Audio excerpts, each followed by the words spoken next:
Hola, estimados estudiantes, amigos, colegas. Muchas gracias por el apoyo que hemos tenido hasta ahora con el canal y la acogida con ver los videos, comentarios y recibir de nuevas personas ingresando a nuestro canal y suscribiéndose. Bueno, hoy tenemos entonces la parte que nos corresponde para la introducción de los diodos de potencia, en donde vamos a desarrollar algunas cosas básicas antes de entrar a la parte de la aplicación. Y este video, este corto video, va a tener como propósito comentarle todo lo que sería la parte introductoria a los diodos de potencia. Como aquí podemos ver, los diodos de potencia a su vez pues, se pueden clasificar en tres tipos. Tenemos de propósito general, de alta velocidad y de los de Schottky. En este caso, los diodos poseen dos terminales. No es un curso de electrónica básica en cuanto a diodos, ya estamos en un nivel avanzado y de aplicación ya para la electrónica de potencia, que es lo que estamos haciendo. Y en cuanto al diodo, decir que es un dispositivo que conduce cuando el voltaje entre ánodo y cátodo, bueno, en este caso ánodo es mayor que el del cátodo. Y podríamos tener, bueno, ya aquí para la parte electrónica, podríamos tener este diodo simple que podría ser el que utilizamos en un PCB. Por ejemplo, la configuración aquí True Hall, que podría ser en este caso como por ejemplo un 1N4001, podría ser y similares. En este caso ya nos vamos a enfocar con los diodos de potencia que podría tener otro tipo de encapsulado, otro tipo también de encapsulado para PCB. Este tipo ya sería industrial, en este caso necesitaríamos acoplarlo con dos capas, ánodo, cátodo, pero que también sea parte del disipador. Y, eh, y a diferencia de este otro que podría tener un encapsulado TO220, pues podríamos tener estos diodos de potencia en un PCB con disipación acá acoplada a la juntura, o podría ser ánodo o cátodo, a su vez también conductor, en función de la aplicación que se requiera. En este caso, podríamos tener otro tipo de presentación, tipo encapsulado diferente para aplicaciones de electrónica de potencia y en el mercado existe una gran variante de los mismos para, desde hace tiempo para las distintas aplicaciones. En este caso, decir básicamente que tenemos dos terminales, ánodo y cátodo, y todo el mundo conoce que el diodo se forma mediante la unión PN, y en este caso P iría hacia el ánodo y N hacia el cátodo, donde acá lo que vamos a tener es una juntura, una junction entre los dos materiales, o sea, una juntura o sea, muy pequeña, en donde no podría tener otro tipo de material, prácticamente estarían solapados y formaría una característica y una aplicación especial, como se conoce, como bien conocida sería la zona de deplexión, que la zona de deplexión podría hinchar, podría disminuir en función de la polarización. En este caso, un diodo puede conducir siempre y cuando entre ánodo y cátodo se forme la diferencia de tensión y dicha corriente va a llegar a través de la polarización en directa, en positivo, para crear la corriente anódica y luego a su vez hacer una caída de tensión que en dos slides más vamos a estar tratando ese puntito, y que entonces esa caída de tensión significa que el diodo entraría en conducción y los electrones podrían salir por el cátodo para retornar hacia la fuente, básicamente en polarización directa. En el caso de tener un diodo en polarización inversa, podríamos tenerlo de esta manera, como por ejemplo, aquí tendría una fuente, más, menos. En este caso, el diodo va a tratar de bloquear una corriente, ¿verdad? Y en ese sentido. Ahora, hasta cierto punto, dependiendo de la característica del diodo, vamos a ver después en un gráfico BI cómo, cómo esto se puede ver en función de las capacidades que pueda tener el diodo ante el bloqueo de tensión. Siempre habrá una corriente de fuga mínima, la cual cada fabricante y en cada modelo podría hacer notar en cuanto al datasheet. Y podríamos ver esto como parámetro básico del diodo. Conocemos que la corriente a través del diodo se corresponde con la siguiente expresión. En este caso, dicha corriente va a tener esta corriente de fuga multiplicado por toda esta expresión, que va a tener que ver con variables de entrada de voltaje del diodo con ánodo positivo respecto al cátodo. Voy a tener, bueno, en este caso una constante empírica llamada coeficiente de emisión o factor de idealidad, cuyo valor podría variar entre 1 y 2. Y en este caso, para germanio y para silicio, pues se usaría uno u otro. En el caso de silicio, bueno, pues valdría 2. Y también la variable de entrada del voltaje térmico, y que se expresaría en la siguiente expresión. Entonces, tenemos que, dependiendo del voltaje entre terminales, un diodo puede tener 3 modos de operación.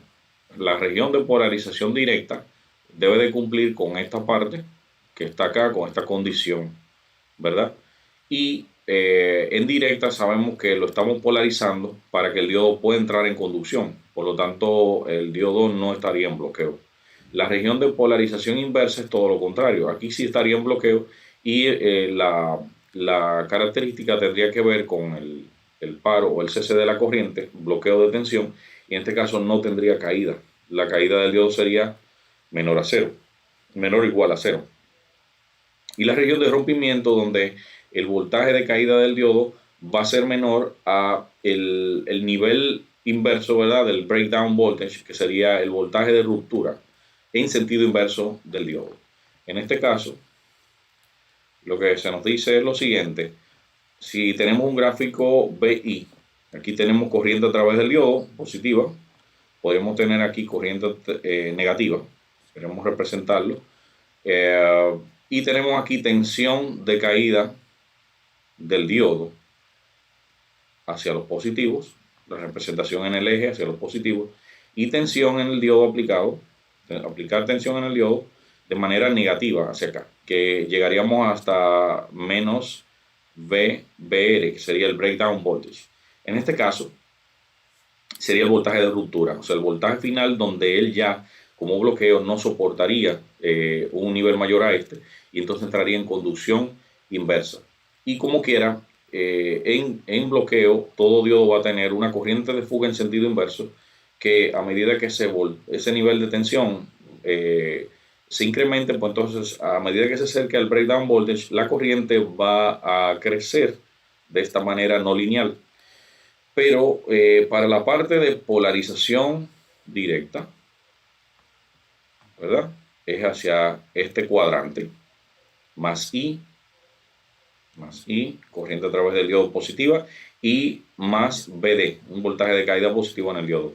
Pues voy a tener esa conducta no lineal, y en función de crear una asíntota prácticamente a un nivel de tensión que sería BD, el nivel de caída del diodo en conducción.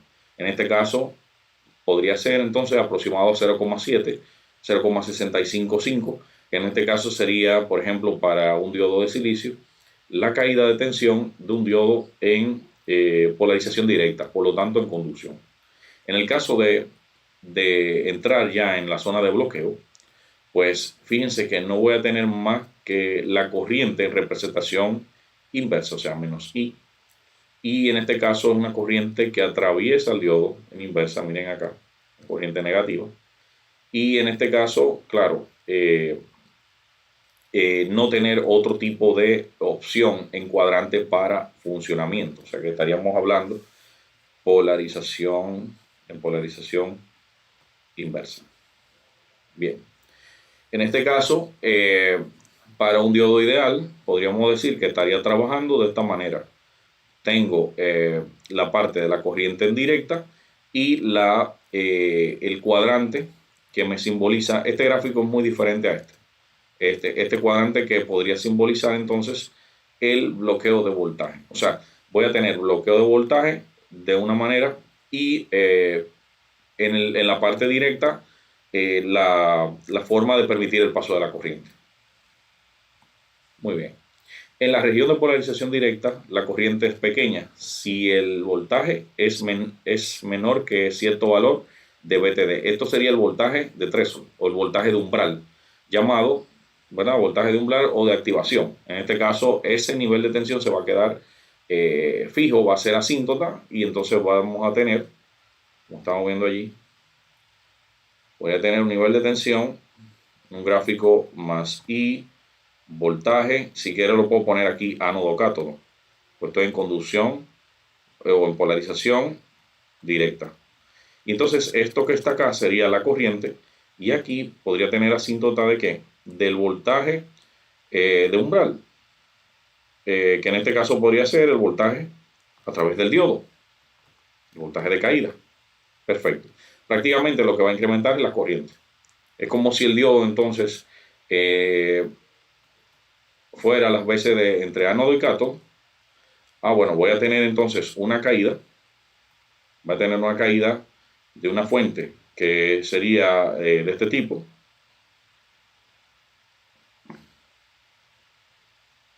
¿Verdad? Y entonces aquí estaría el cátodo. Entonces tendría que una resistencia que va a variar. ¿Por qué? Porque en función de la tensión que logre mantener acá, en función del vencimiento de un voltaje de umbral que esté aquí, que podría ser aproximadamente 0,7, pues podría entonces crear una corriente, incrementar una corriente a través del diodo, ¿verdad? Y al pasar esa corriente e incrementarla, pues entonces la resistencia interna del diodo va a cambiar. ¿Por qué? Porque va a permitir el paso de mayor electrón, pues entonces esa resistencia, paso de mayor electrones, entonces esa resistencia va a bajar su valor ohmico. Si es superior al voltaje de threshold, entonces el diodo conduce, que es lo que hemos estado hablando, produciéndose una caída típica de 0,7 volt o aproximado. En este caso también notar que en la región de polarización inversa, la corriente entonces, por el contrario, suele ser muy pequeña, en el orden de los microamperes, y se conoce como corriente de fuga. Pero esta corriente realmente va a incrementar en función del crecimiento del voltaje aplicado en inversa, que el diodo llegará a un momento que dejará de bloquear dicho valor, dependiendo del parámetro de diseño, y entonces pasaría a una zona de breakdown, y sería una corriente infinita en inversa, por lo tanto el diodo va a calentarse y va a fallar, va a dejar de trabajar correctamente. Entonces en la región de rompimiento, que es esta misma del valor de breakdown, se da entonces cuando el sentido inverso sobrepasa un valor del estimado acá, o puesto acá como parámetro básico, conocido como el voltaje de ruptura. Bien, dentro de las características de los diodos vamos a estar viendo ahora el modelo dinámico. Ya habíamos visto que el diodo tiene una resistencia interna que podría variar en función de lo que hemos notado en nuestro gráfico BI. Voy a colocar aquí de nuevo tensión ánodo cátodo, ¿verdad?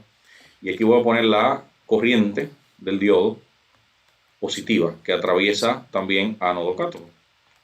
Entonces en este caso voy a proyectar aquí mi curva no lineal del diodo. Sería infinito. Aquí voy a tener el voltaje de caída o también de umbral o de threshold, ¿verdad? Que es el voltaje del diodo a través del diodo. Lo puse acá B de chica para que entonces sea igual a lo que tenemos acá. Y entonces prácticamente entre estos dos, porque aquí voy a tener, esto sería mejor visto como una resistencia interna parásita, y esta es una resistencia interna ya de lo que podría pasar dinámicamente entre la unión PN, ánodo, cátodo. Voy a poner acá el símbolo también para que se note de esa manera. En polarización directa. Prácticamente esa resistencia RD entonces sería esa resistencia variable entre las capas o la juntura. ¿Y qué va a pasar? Bueno, que esta corriente cuando incremente se queda el nivel de tensión dado del parámetro fijo en asíntota, ¿verdad? Hacia ese valor. Y luego, entonces, ¿qué vamos a obtener? que como incrementa la corriente esta resistencia, es obvio que va a bajar. Por lo tanto, la resistencia del diodo, el cambio de esa resistencia, va a ser igual a una tensión entonces ya en esta zona de asíntota, pero con un ligero cambio. Podría tener algo derivado, ¿no?, de acá, que sería BD, pero con un cambio muy pequeño. O sea, yo podría tener esto casi como un valor fijo hacia lo que es BD. Y esto iría dividido entre un cambio de corriente, ¿no?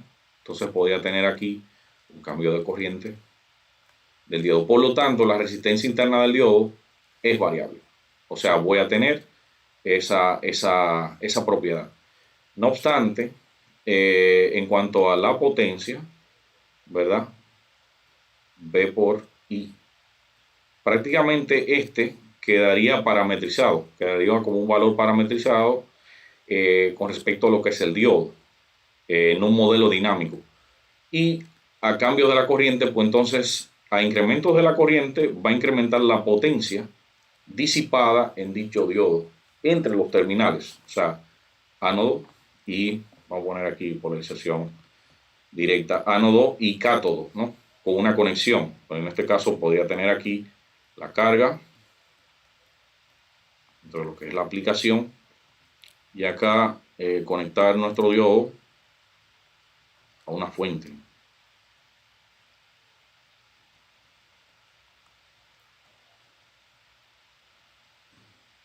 A una fuente. Y acá la corriente en polarización directa del diodo.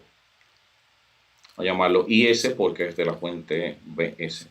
Por lo tanto, entre los terminales ánodo y cátodo se va a producir acá una potencia de caída en función de la corriente a través del diodo. Y prácticamente con esto hacemos notar esa resistencia interna variable en función de lo que estamos notando acá con el modelo dinámico. ¿Qué sucede ahora con el capacitor parásito dentro de lo que es el modelo? Bueno, sucede que entre las capas PN se forma un capacitor también. Vamos a decir que esto fue el ánodo, viene del ánodo, el cátodo. Me estoy conectando directo como si no tuviera RS, pero lo que quiero destacar aquí, esta parte capacitiva, un capacitor parásito dentro del diodo por el efecto de las capas. Entonces acá tengo esto de la capa P, esto viene de la capa N.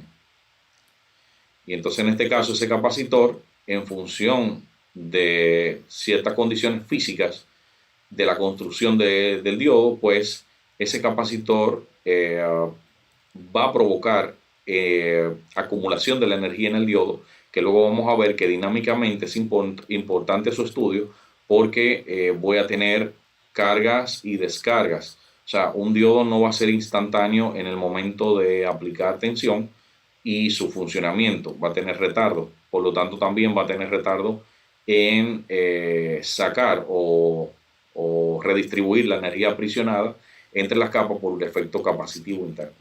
En este caso, ya para fines de estudio, veremos que esto afecta lo que es la recuperación cuando un diodo está en las aplicaciones de lo que es la conmutación. Dentro de la electrónica de potencia es muy común por el tema de los inverters, cargadores, fuentes conmutadas, etc. En el caso de un modelo estático, es muy sencillo porque entonces voy a tener una resistencia parásita de los terminales del conductor, por ejemplo, y voy a tener acá que la corriente a través del diodo va a crear una caída, la caída fija, que tenemos como la caída estándar del diodo, entre los terminales, y ya aquí presenta un diodo que tiene una forma estable, lo cual entraría entonces en el concepto de estar estático ya, un modelo estático, y una corriente, por ejemplo, una corriente ID que podría ser entonces aproximadamente, por ejemplo, 20 amperes. Ya el diodo está en conducción y está polarizado y está en trabajo, por lo tanto, está estable a 20 amperes. No hay otro elemento bajo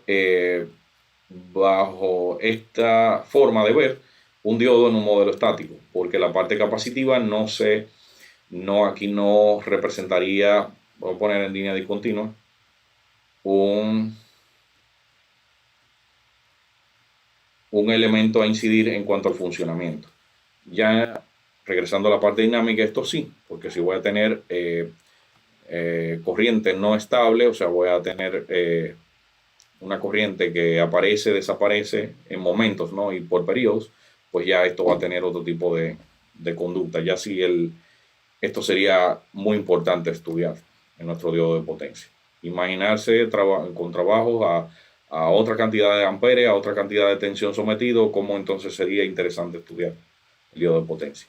Dentro de lo que es ya la característica de recuperación en polarización directa, los portadores dentro de los materiales PN se redistribuyen y una vez cesa la corriente, estos tardan en volver a su estado inicial, lo que causa que el diodo siga conduciendo. No es que vamos a durar un segundo esperándolo, un minuto esperando que el diodo apague, no, es un tiempo corto, pero en cosas de electrónica y sobre todo electrónica de potencia y las aplicaciones, sí es importante conocerlo porque al final es energía aprisionada en el diodo que se va a liberar y esto puede traer como consecuencia el autodaño en el mismo diodo y otros semiconductores cercanos a una configuración de potencia. En este caso, decir que esa corriente que se va a liberar en el diodo en un momento de apagado brusco, pues entonces podría ser una corriente en sentido inverso, por lo tanto podría lastimar el diodo y podría también incrementar en varios periodos salir a condiciones térmicas muy interesantes y crear calor y entonces poder disipar calor en los momentos de apagado inclusive. Muchos técnicos no entienden, no asimilan estas cosas que la ingeniería y por asuntos ya de investigación y pruebas y ensayos de laboratorio, poder entender que el diodo en los momentos apagados está en un momento tan crítico como el encendido y en este caso, ¿por qué no presentar cambios de temperatura interesantes en los momentos de apagado sobre todo? Muchas personas se enfocan en lo que es el momento de encendido y el momento en que el diodo está en conducción, pero el momento de apagado también en la electrónica moderna es importante tomarlo en cuenta por estos fenómenos de recuperación. Este tiempo se conoce como tiempo de recuperación en sentido inverso.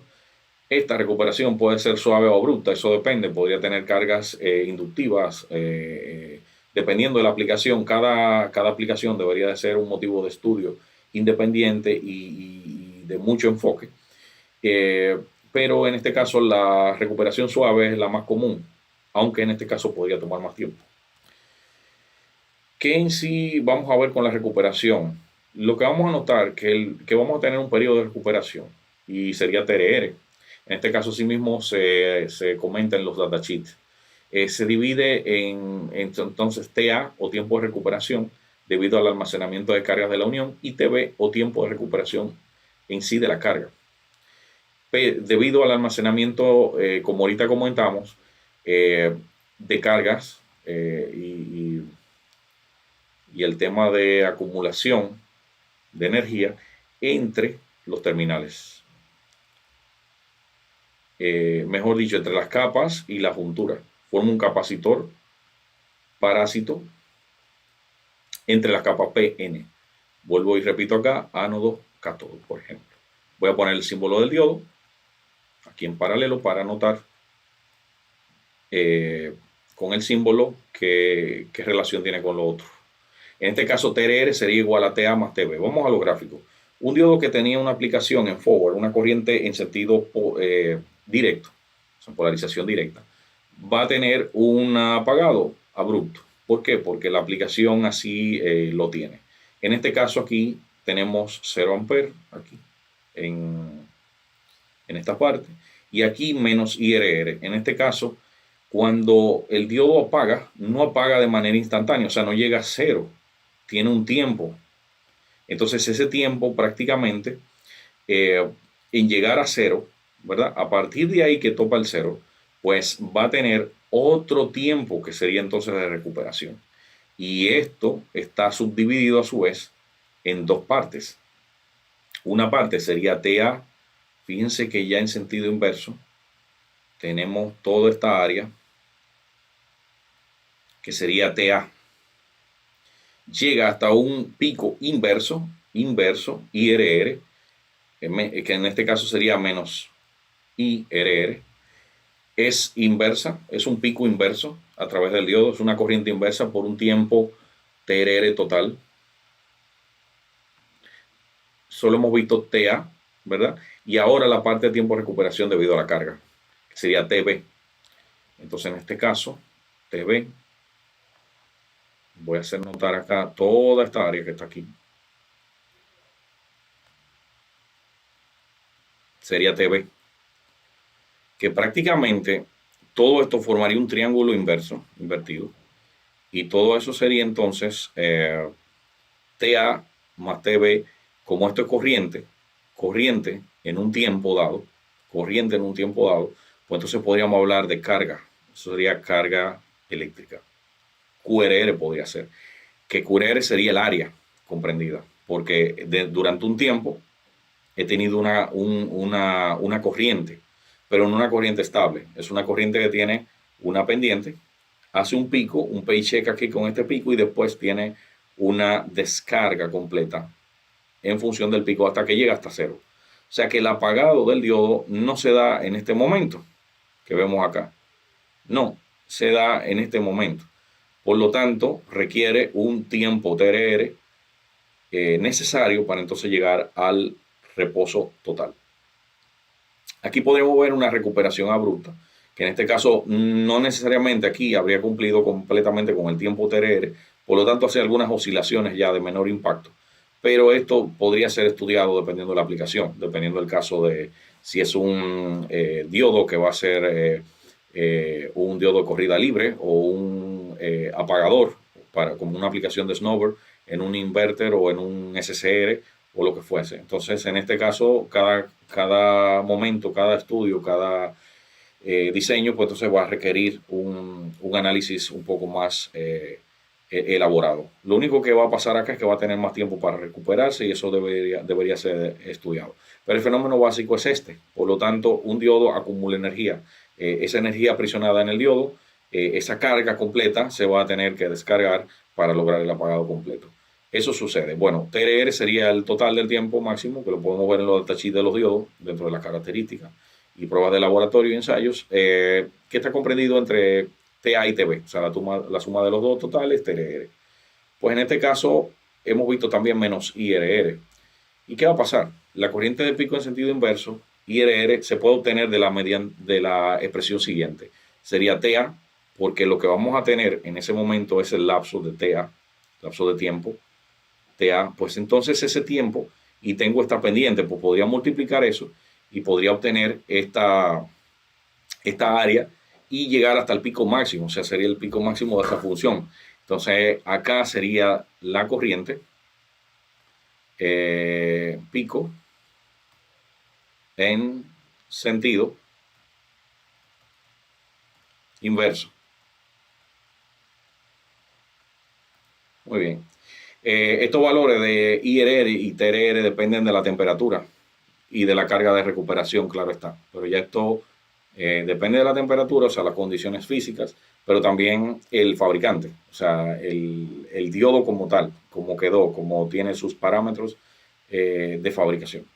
Entonces, QRR es la carga relacionada con los portadores que atraviesan el diodo en sentido inverso y depende del área encerrada por la trayectoria de la corriente. Claro está, como estuvimos hablando, QRR podría ser visto como si intentamos calcular el área del triángulo, base por altura partido 2, y en este caso sería la corriente multiplicado por TA, tiempo TA, la mitad, ¿no? Y le voy a sumar con la corriente multiplicada por el tiempo B y lo divido entre 2. La suma de los dos debería de ser, ¿qué cosa? El pico, ¿verdad? Multiplicado por TR total, ¿verdad? Dividido entre 2. Pues entonces QRR sería igual a esta expresión que está acá. Muy interesante porque entonces podría, en función de QRR, si lo tengo con el fabricante y el datasheet del diodo, tengo TRR, o podría pronosticar el IRR, claro está. Y podría alterar, o sea, jugar con el despeje de esa ecuación para poder obtener cosas que quizás no la tenga a la mano en un datasheet, pero podría derivarlo de esta función. De igual manera, si igualamos ambos valores de IRR, o sea, tengo aquí que IRR es esto, es esta parte, y que IRR es esta otra parte, pues si igualamos esto con esto, si igualamos esas dos expresiones, pues podría encontrar esta otra, que sería que TRR multiplicado por tiempo A, el tiempo A, ¿verdad? Que lo tenemos acá, va a ser igual a 2 veces la carga sobre la DI de T, de corriente, ¿no? La pendiente de corriente en el momento en que se empieza a liberar la energía presionada del diodo y crea el pico inverso. Como generalmente TV es despreciable en comparación con TA, esto podría ser relativo, ¿no? Pero si ese es el caso, ¿verdad? TV mucho menor que TA. Si ese es el caso, pues podríamos llegar a esta expresión. Por ejemplo, TRR sería igual a esta y IRR podría ser igual a esta otra expresión. Muy interesante. Pero dependiendo del manejo de lo que quiera encontrar, pues entonces podría empezar a derivar una u otra expresión. En aplicaciones donde se desea manejar alto voltaje, se conectan diodos en serie. En este caso es muy interesante porque ya el voltaje de bloqueo de un diodo no va a ser el máximo, sino que entonces tendría que tener una doble avalancha. Podría tener mejor manejo de la corriente, bueno, sería la misma corriente, perdón, la misma corriente ID en ambos diodos, pero el voltaje de bloqueo lo voy a incrementar. O sea, podría tener mejor bloqueo. En aplicaciones donde tenemos diodos en serie también y queremos que dicha respuesta en función de las caídas y reparto de la caída de tensión sea lo más similar posible, podría agregar resistencia en paralelo a los diodos, en donde podría tener este reparto de una manera más equitativa. Es bien interesante porque hay aplicaciones donde esto lo puedo requerir para poder tener cierto manejo de la corriente con mayor seguridad en el circuito. En aplicaciones donde se desea mayor capacidad para conducir la corriente o reparto de corriente, fíjense que aquí yo tendría la corriente del diodo 1, la corriente aquí del diodo 2 y aquí le voy a llamar esta total, IT. Entonces la IT va a ser igual a la ID1 más ID2, sumar las dos corrientes. Por lo tanto, acá no voy a tener más que un nivel de tensión de bloqueo que dependa de 1 y de 2 de las características. Pero sí voy a tener entonces más corriente. Aquí, con estos diodos en paralelo, sí puedo tener esa bondad. Dentro de lo que son los diodos de potencia y el mercado, he querido traer este de Super Fast Recovery, de alta velocidad. En este caso, alta velocidad significa que un TRR podría andar en los 200 nanosegundos máximo. Bastante rápido y es un diodo de 50 amperes a 600 volts de trabajo. ¿Qué quiere decir esto? Que 600 volts, entonces yo podría tener que el voltaje de ruptura sería igual a 600 voltios. Ya después para el diseño vamos a ver cómo esto lo llevamos a un margen interesante para colocar el diodo en trabajo de una manera libre de fallos, o por lo menos tener un margen de trabajo para no someterlo al máximo en el cual el fabricante acá ha indicado. Y la corriente, en este caso en directa máxima, es para 50 amperes. Sería 50 amperes. Lo interesante es el TRR. Al voltaje de trabajo y la corriente, fíjense que prácticamente la recuperación es, o sea, el tiempo de recuperación es bastante pequeño. Es un diodo de potencia de alta velocidad. Aquí están las aplicaciones. Podría tener circuitos apagadores, switching power supply, o sea, fuentes conmutadas, muy imprescindible en los computadores, servidores, equipos en general, que así lo requiere, de alta eficiencia, ¿no? Y diodos de corrida libre, o sea, podría utilizar este diodo para hacer descargas de bobinas, etcétera, en aplicaciones. También acá quiero compararlo entonces con este diodo que trabaja a 700 amperes y es de alta recuperación, de alta velocidad de la recuperación, o el tiempo TRR corto, pero es de alta potencia. Entonces acá vemos un ensayo en donde este datasheet nos da el DIDT en la condición de prueba, el voltaje de ruptura, pero en este caso es un pico cuadrado de 1000 amperes y lo van a aplicar acá para entonces medir el TRR, QRR en función del tiempo, ¿no? Y la carga. Aquí está en microcoulomb.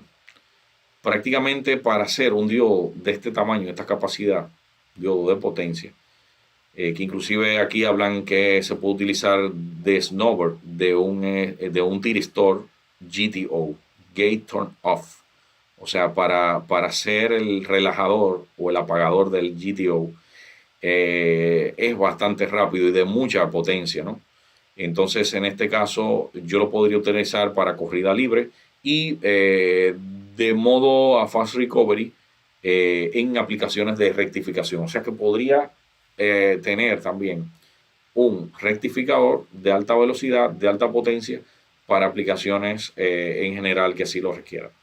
Bueno, en este caso, luego de esto, vamos a ver en un próximo video un ejemplo y ya nos entraríamos entonces en las aplicaciones. Vamos a conocer el rectificador, las aplicaciones de rectificación monofásica y las características y la rectificación trifásica, y luego pasaríamos a simulaciones muy interesantes con el programa LT-Spice. En este caso, les voy a recomendar acá que en el libro de electrónica potencia de la tercera edición de Mohamed Rashid, leer entonces las secciones que están acá indicadas, ver los datasheets que le he copiado también en la carpeta que tenemos de archivos de la clase y la nube.